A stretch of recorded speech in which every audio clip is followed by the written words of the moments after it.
और आपने कोई ऑब्वियसली आपके फादर आपकी फैमिली फिल्मों से कोसों कोसों दूर थी, लेकिन सस्टेनेंस के लिए मुंबई जैसे शहर में रहने के लिए, और आप बहुत छोटी उम्र की थी उस वक्त, आपने अपने परिवार से कोई हेल्प भी नहीं ली कभी?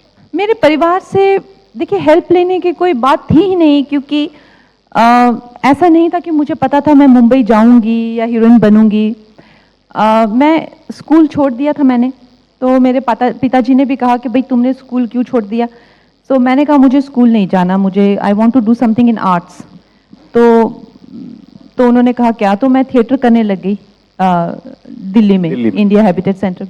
तो खैर वहाँ तो मैं लाजपत नगर में एक कमरे में रह रही थी, 5-6 लड़कियाँ वहाँ, तो 5,000 रुपया किराया था उसका, ब्रेड और अचार हम सुबह खाते थे। तो पैसों का तो मुझे एलिट एजेंसी से मैं कुछ काम मिल जाता था छोटा मोटा, वो तो पैसों का तो नहीं था। लेकिन मेरे फादर और मदर को ये बहुत दुख हुआ कि ये एक जो मिडिल क्लास फैमिली में होता है कि ड्रॉप आउट हो गया इसका, पर उनको ये पता नहीं था कि अब ये जाएगी नहीं स्कूल वापस, अब ये पढ़ेगी नहीं, तो ये हमारी फैमिली की पहली अनपढ़ होगी। क्योंकि मेरे परदादा भी उस टाइम पे ब्रिटिश के क्लर्क थे, तो वो भी एजुकेटेड थे। सोचो जिस जमाने में कोई एजुकेटेड नहीं होता, तो मैं अपनी फैमिली की पहली अनपढ़ हूँ। तो उनको इस बात का बड़ा शौक लगा कि इसने ड्रॉप आउट कर दिया। और मेरी सिस्टर जो है वो माइक्रोबायोलॉजी में एमएससी है, क्लिनिकल रिसर्च है, पीएचडी है। मेरा ब्रदर जो मैकेनिकल इंजीनियर है, he is a commercial pilot. तो हमारी पूरी फैमिली जो है, मेरे जो ग्रैंडफादर है वो एक डायरेक्टर ऑफ खादी बोर्ड थे, आईएएस दर्जे के ऑफिसर थे। सो मेरी मम्मा खुद टीचर हैं। तो मतलब हमारी फैमिली बहुत एजुकेटेड फैमिली है। तो उसमें से एक बच्चा ऐसा निकला जो स्कूल ही नहीं जाना चाहता, तो उनको बहुत ठेस पहुंची कि ये स्कूल छोड़ दिया इसने। पर उसके बाद जो जो होना था उससे उनको और बहुत ठेस लगनी थी, बट उनका उसको कोई आइडिया नहीं था। तो पैसे का ऐसा नहीं था, मैं फकीर टाइप मेरा लाइफ था। लेकिन मेरा जो दिमाग घुमा हुआ था वो थोड़ा सा ज्यादा बड़ा प्रॉब्लम। कभी उस पूरे स्ट्रगल के दौर में आपको ये लगा कि मतलब आप ही पहले तो आप मानते हैं कि आपने स्ट्रगल किया, मुंबई जो जाता है वो कहते हैं कि जिसने स्ट्रगल नहीं किया वो क्या जाने, तो आपका एक स्ट्रगलिंग का पीरियड था। कभी उसमें ऐसा मौका आया हो कि नहीं चलो वापस चलते हैं, नहीं हो रहा अब? ऐसा तो नहीं हुआ मुझे कि मैं वापस जाऊं, क्योंकि एक मैं निकल चुकी थी।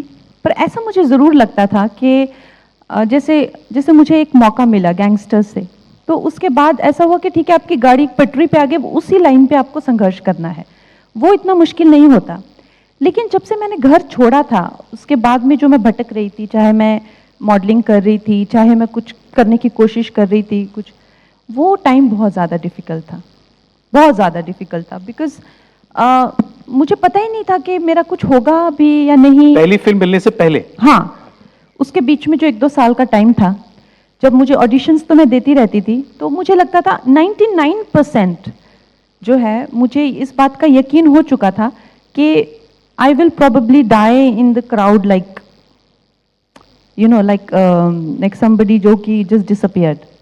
क्योंकि मुझे कुछ I could not wrap my head around कि मैं क्या कर रही हूँ, कहाँ कर रही हूँ।